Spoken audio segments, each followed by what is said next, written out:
No me gusta ser la persona portadora de malas noticias, pero considero que los ciudadanos tienen que saber lo que está a punto de experimentar la economía, y es de lo cual hablaremos en este vídeo, del gran enemigo silencioso que nos va a llevar a la siguiente gran crisis económica.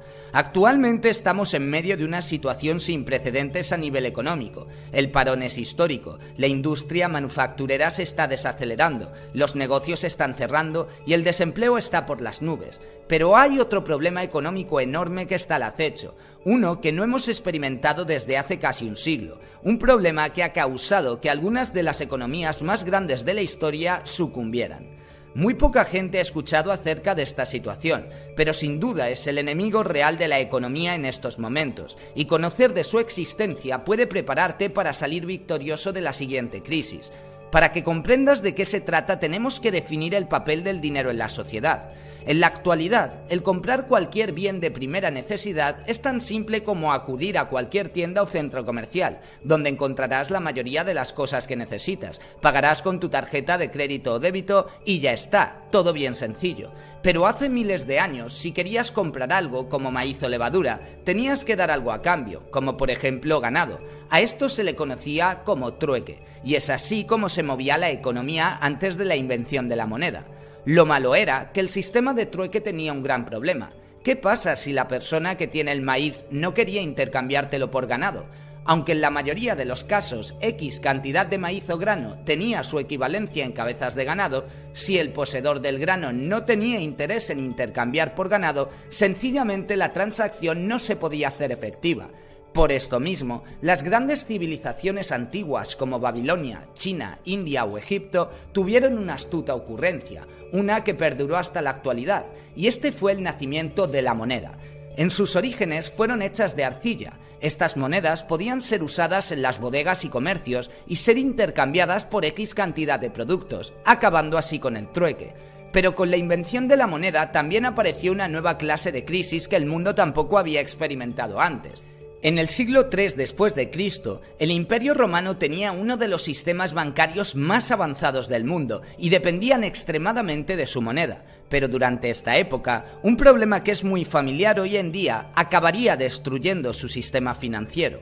La caída del sistema económico del Imperio Romano fue causada por tres problemas fundamentales. El primer problema fue que las minas de plata a lo largo del Mediterráneo empezaron a perder sus reservas del mineral precioso, el cual era primordial para la creación de las monedas del imperio.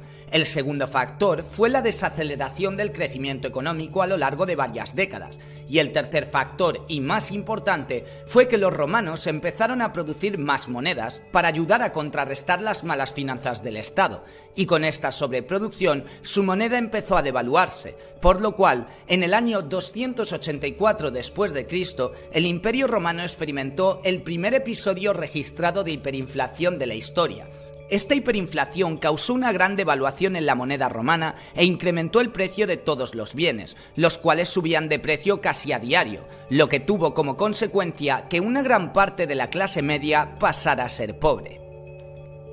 Esta hiperinflación, en combinación con el declive económico y las múltiples guerras que se estaban llevando a cabo en esa época, hicieron que este periodo fuera acuñado como la crisis del siglo III, y muchos historiadores la señalan como el inicio de la caída del Imperio Romano. Como hemos visto, la sobreproducción de moneda para paliar los gastos de Estado fue uno de los mayores factores de la caída del Imperio Romano. Pero ahora volvamos a la actualidad. Actualmente estamos viviendo una situación similar, en la cual la mayoría de los gobiernos del mundo están imprimiendo billones y trillones de dólares para paliar los efectos de la cuarentena. Muchos expertos señalan que esta sobreproducción de moneda nos llevará sin duda a una inflación o incluso una hiperinflación, lo cual llevaría a la clase media de muchos países a la pobreza, exactamente como pasó en el Imperio Romano. Pero, sin embargo, a pesar de que la mayoría de los gobiernos están imprimiendo sin límite, no hemos visto inflación alguna. De hecho, la mayoría de los países están atravesando un problema con sus divisas, que podría ser mucho peor.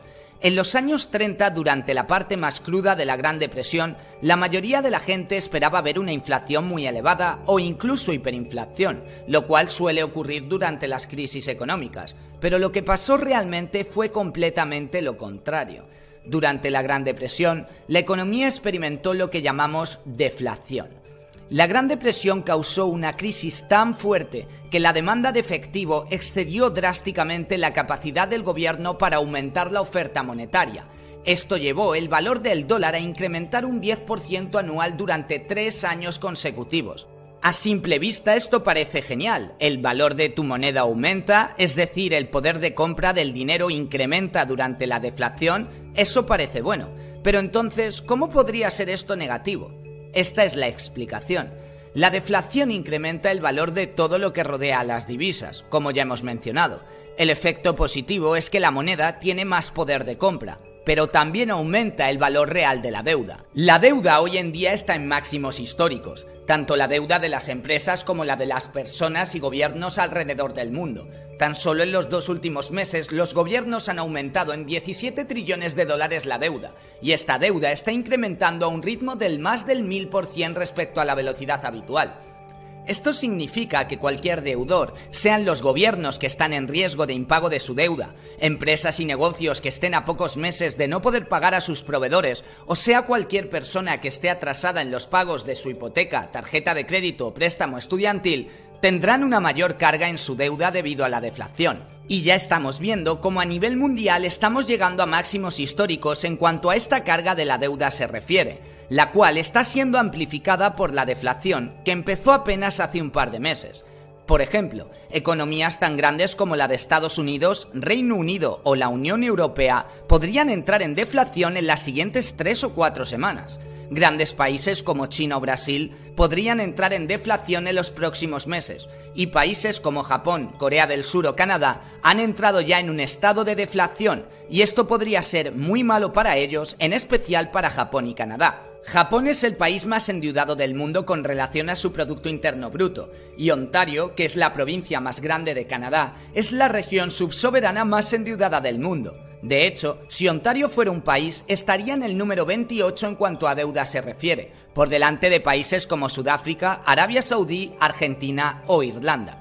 Tener una deuda muy elevada y pasar por una gran deflación hacen que se pueda llegar a un tipo de crisis que pocas veces ha ocurrido, y a esta crisis se le llama espiral deflacionaria. Cabe recordar que durante la Gran Depresión hubo 3 años consecutivos con una alta deflación, pero este no fue ni de lejos el problema más grave. Después de esa deflación se vivió un episodio de este fenómeno económico, la espiral deflacionaria. La deflación hizo que el precio de todos los bienes decreciera. La bajada del precio de los bienes hizo que los negocios ganaran menos dinero, y al hacer menos dinero los negocios, empezó a haber despidos masivos por todo el mundo y los sueldos bajaron drásticamente. Esta bajada de sueldos y los despidos masivos hicieron que el consumo bajara inmensamente, por lo cual los negocios ganaban aún menos dinero, lo que causó aún más despidos masivos y los salarios siguieron bajando en consecuencia. Este ciclo se repitió hasta que entramos en el peor episodio económico de la historia moderna a mediados de la década de los años 30.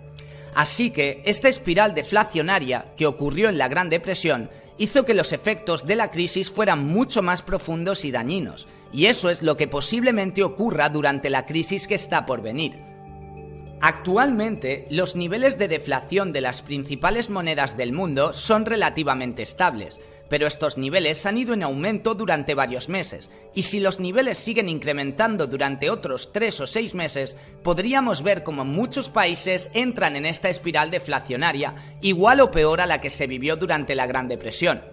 Aunque mucha gente ve la inflación como el enemigo real de la economía, hay un enemigo mucho más inusual al acecho y nadie está hablando de ello, así que es importante prestar atención a la historia para estar preparados. Si la deflación aumenta significativamente en los siguientes meses, seguramente acabemos experimentando unos niveles de crisis nunca antes vistos, especialmente en los países más endeudados. Estos países subdesarrollados o más endeudados serán los que vivan peor la siguiente crisis económica que está por venir, y el dólar verá una gran oportunidad para apoderarse de su deuda y con ello de lo que produzcan dichos países. Cabe destacar que con este vídeo lo último que quiero es infundirte temor o algún tipo de miedo, sino todo lo contrario. Quiero que estés preparado para lo que puede venir en los siguientes meses, para que te prepares, Pagar las deudas va a ser cada vez más complicado. El valor de la deuda va a crecer cada vez más. Así que si tienes deudas de tarjetas de crédito, si tienes deudas de préstamos, este es el momento en el que las tienes que pagar antes de que la siguiente crisis te pille y no puedas resolverlo a tiempo.